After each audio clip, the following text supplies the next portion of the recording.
Evangelio de nuestro Señor Jesucristo, según San Juan. Gloria a ti, Señor. Se acercaba la Pascua de los judíos. Jesús subió a Jerusalén y encontró en el templo a los vendedores de bueyes, ovejas y palomas, y a los cambistas sentados delante de sus mesas. Hizo un látigo de cuerdas y los echó a todos del templo, junto con sus ovejas y sus bueyes. Desparramó las monedas de los cambistas, derribó sus mesas y dijo a los vendedores de palomas: saquen esto de aquí y no hagan de la casa de mi Padre una casa de comercio. Y sus discípulos recordaron las palabras de la Escritura: el celo por tu casa me consume. Entonces los judíos le preguntaron: ¿qué signo nos das para obrar así?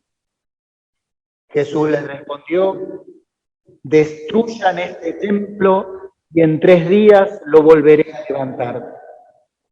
Los judíos le dijeron: han sido necesarios 46 años para construir este templo, ¿y tú lo vas a levantar en 3 días? Pero él se refería al templo de su cuerpo. Por eso cuando Jesús resucitó, sus discípulos recordaron que él había dicho esto y creyeron en la Escritura y en la palabra que había pronunciado. Mientras estaba en Jerusalén durante la fiesta de Pascua, muchos creyeron en su nombre al ver los signos que realizaba.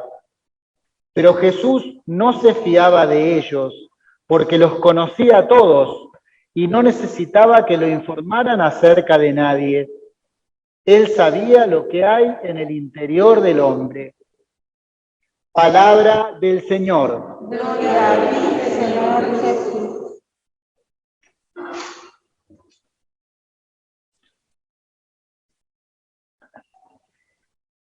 Algunos hermanos, hermanas de otras denominaciones cristianas, no cristianos católicos, muchas veces nos señalan que no deberíamos tener imágenes, que tener imágenes es una idolatría, porque como escuchamos en el mandamiento recién, escuchábamos que no te harás ninguna escultura y ninguna imagen de lo que hay arriba en el cielo, o debajo en la tierra, o debajo de la tierra.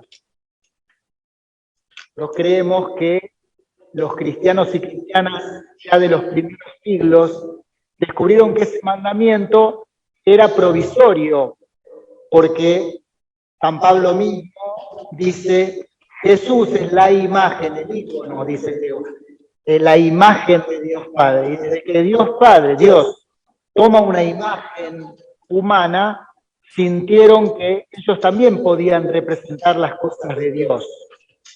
Y por eso desde los primeros siglos veneramos las imágenes como una representación de lo que está más allá y no podemos ver. Pero sí creo que el mandamiento sigue vigente en un sentido más profundo. No debemos hacernos imágenes falsas de Dios. A lo largo de la vida vamos teniendo imágenes de Dios. Cuando somos chiquititos, ¿no? Es como papá, como mamá, Dios. Cuando somos adolescentes, en la rebeldía, cuando somos grandes. Y por ahí nos quedan ciertas imágenes de Dios interiorizadas. Un Dios castigador que nos está persiguiendo, que nos manda pruebas y los problemas de la vida. Y entonces, ¿por qué si yo soy bueno me pasa esto? Es una imagen de Dios falsa. O un Dios que no se interesa, que está lejano, escondido en alguna nube, que no tiene mucho que ver con la realidad nuestra, que solo lo encontramos en los templos o cuando rezamos, y no un Dios que está entremezclado, ¿no? Decíamos estos días, en Él vivimos, nos movemos y existimos. Por eso a lo largo de la vida tenemos que ir como purificando, limpiando esas imágenes falsas para ir haciendo experiencia del Dios vivo y verdadero. El pueblo de Dios, en la Biblia, a lo largo de toda la Biblia, también fue teniendo imágenes provisorias de Dios, como un niño que va creciendo. Acá a veces conversamos, ¿no? Uy, me cuesta ese Dios del Antiguo Testamento, ¿no? En los primeros siglos de la Iglesia hubo un gran hereje, hereje en el sentido de que se abrió de la Iglesia, eso quiere decir hereje el que se separa, que dijo hay que sacar el Antiguo Testamento, listo, ya no sirve más, porque no podía.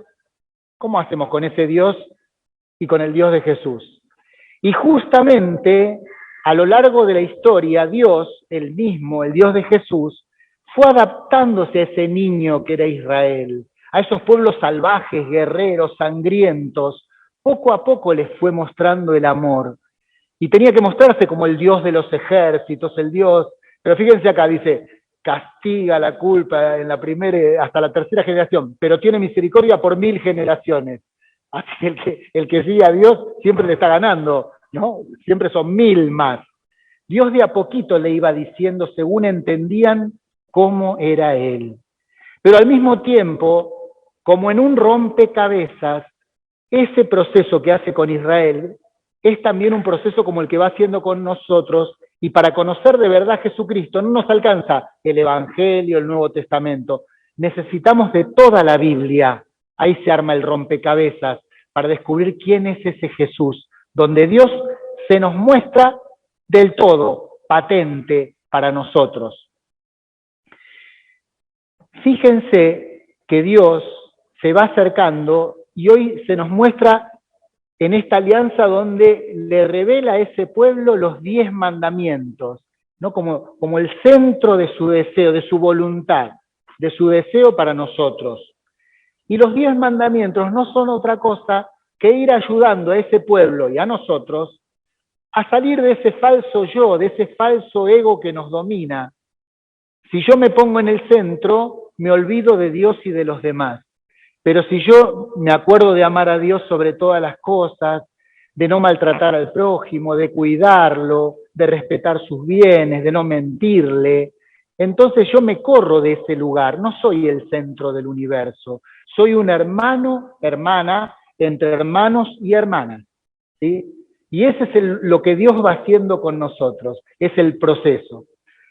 Y esos pueblos también iban aprendiendo una forma de darle culto a este Dios. Eran pueblos de pastores y cultivadores. Nosotros somos todos urbanos acá.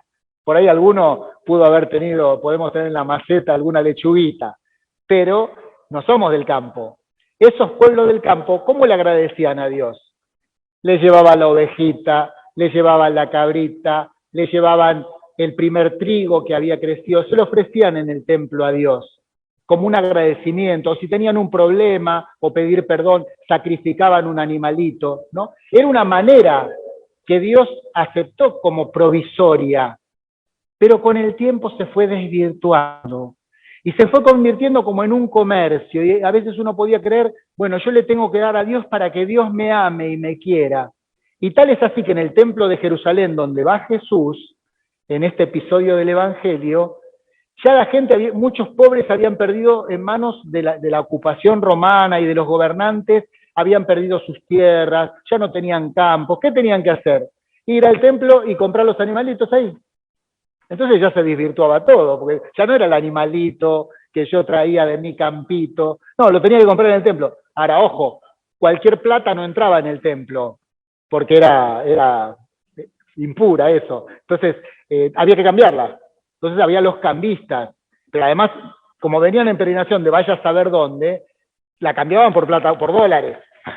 No era, bueno, no me traigas peso, de acá en el templo. Entonces se había armado un comercio con Dios, se había armado un lío. Entonces cuando llega Jesús, Jesús hace un gesto profético.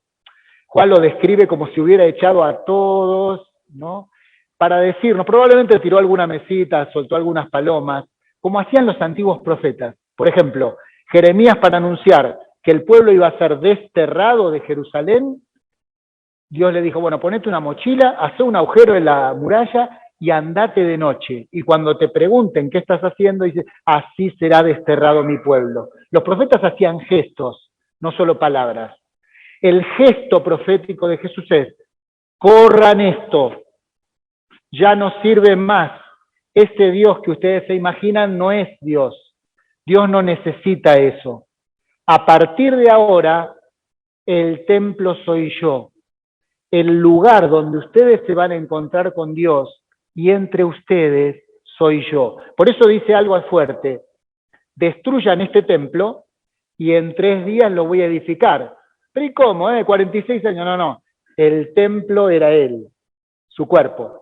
Entonces destruyan este templo en la cruz y al tercer día, en la resurrección, yo lo voy a volver a edificar. Ese templo que Jesús ya no necesita el comercio. Dice, el templo no es un lugar de comercio ya, es casa. ¿Y qué es una casa? Donde el padre se encuentra con los hijos, la madre, donde se encuentran los hermanos, donde comen juntos. Dios quiere cambiar esa relación comercial con una familia, una casa, una fraternidad. Y eso es lo que viene a decir Jesús, sacando ese modo, echando ese modo de relacionarse con Dios. Pero esto, finalmente, lo va a hacer, destruyan este templo, es lo que vamos a celebrar en la Pascua. Va a tener que Jesús caminar hacia la cruz, hacia el fracaso, la persecución, la injusticia, padecer la muerte. Va a atravesar eso para poder construir la casa de Dios. Y esto es una locura, una locura. Nadie elegiría ese camino que elige Dios. Nadie lo elegiría. Por eso San Pablo dice, Jesús crucificado es locura para el mundo. Es debilidad, pero dice, la locura de Dios es más sabia que la sabiduría de los hombres. Y la debilidad de Dios es más fuerte que la fortaleza de los hombres. ¿Se dan cuenta? Es decir, este camino de pobreza, de destrucción, de debilidad, es el camino que Dios elige, que no entra en la lógica de los poderosos y de los sabios de este mundo. El Papa Francisco está en Irak. Irak es como el símbolo de la maldad humana. Un país que fue destruido, devastado por terrorismos y por antiterrorismos.